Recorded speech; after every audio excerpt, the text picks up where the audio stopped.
how to get drafts back after deleting TikTok. So if you want to get your drafts back after deleting your TikTok, then first you need to open up your TikTok application. After opening your TikTok, you need to just go with your profile, which is on the bottom right. From your profile, you need to go with the upper right, which has that 3 horizontal lines, and then go with settings and privacy. Under settings and privacy, you need to scroll down, and here you will have report a problem. Tap on it.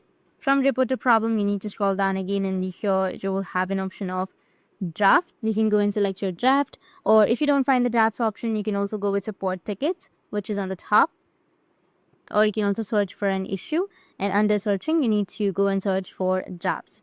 And you can tap on missing drafts. You'll have the option. You can tap on it, and here you can go with, is your problem resolved? You can tap on no, tap on need more help, and it will take you to your TikTok support. Now here you can just go and type your problem, and you will get the solution. In this way, you'll be able to get back to your draft. And if you have any questions, feel free to comment below. Thanks for watching.